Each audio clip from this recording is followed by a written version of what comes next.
This portion of the news is brought to you by Hy-Vee, where there's a helpful smile in every aisle.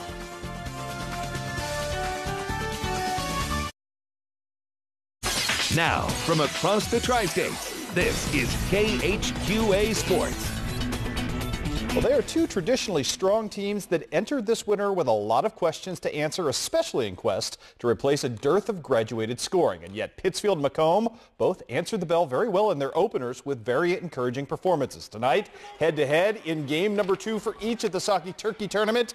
Obviously, Jeremy Anderson looking for answers to Mr. Williams and Mr. Louderman. They found one in Jacob Billiter. We knew he was good last year. 6'3" post player tonight proved he could be an alpha dog with 27 points. However, in the first quarter, Pittsfield with a nice late run in this one. Corbin Personette starts it, then it's Quinn Leahy doing some nice work, splitting the double team, somehow getting this to fall. Leahy, big night with 21 points, including a first quarter buzzer beater right here. You can hear it go off as he gives his team a 5-point lead at 13-8 after the first 8 minutes. However, the second quarter would belong to the Bombers. Ty Dively from outside. And how about this? Same guy, different address this time. Another long three as Macomb pulls away in the second quarter and never looks back in this ball game. Big time win over Pittsfield. 60-50 was your final. Also today, more scores to pass along in the early game at the Saki Turkey Tournament. It was Plains beating up on Lovejoy by 22. 72-50 was your final there. At the Alton Tournament, Jacksonville falls to 1-2 on the season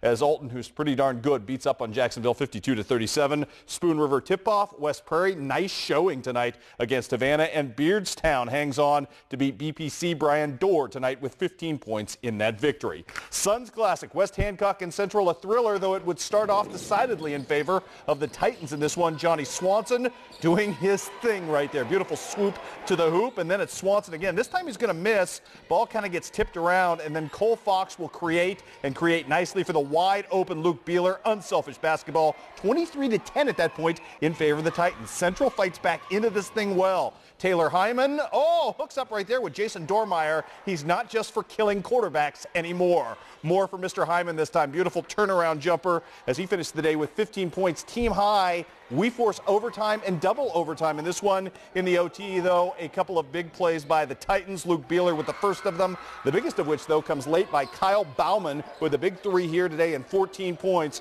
West Hancock gets the victory in double OT, 55-50.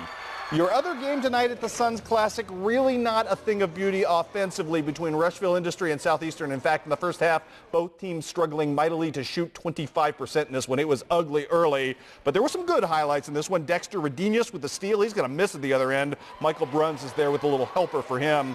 Southeastern trying to break again in this one. Winston Smith, who had a big night with the takeaway right here, going to go floor length, but this thing's going to go back the other way in favor of Rushville Industry and in favor of Carson Isley, who's going to come free and get the easy bunny at the other end. Close ball game, as I said, both teams struggling to score. More from Isley, this time top of the key for the three, but Southeastern in the second half heats it up a little bit. Winston Smith, good night for him.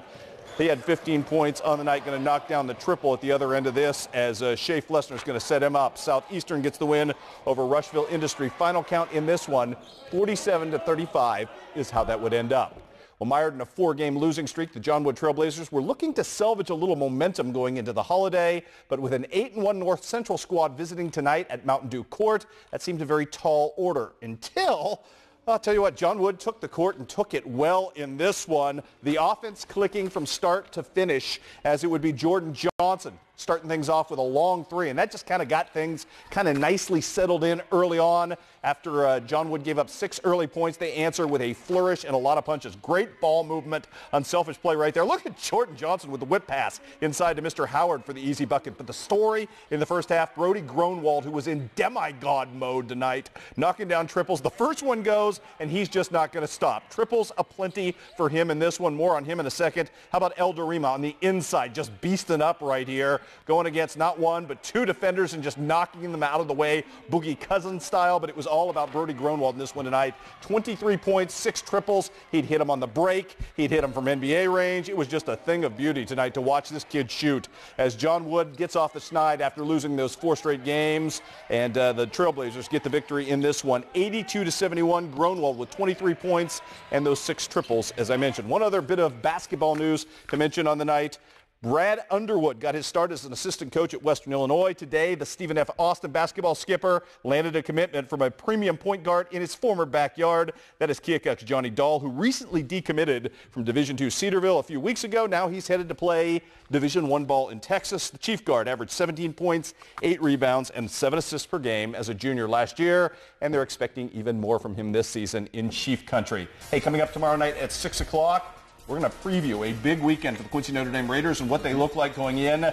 They're taking on a Father Tolton team that has one of the top 8 sophomores in the country in Michael Porter Jr., and then they take on Canton on Saturday. So, tell you what, Q&D looks much improved. That for you at 6, 10 o'clock tomorrow night. Obviously, the Blue Devils debut coming up tomorrow night, as you mentioned earlier in the show. Sure. Thanks, Chris. And back after.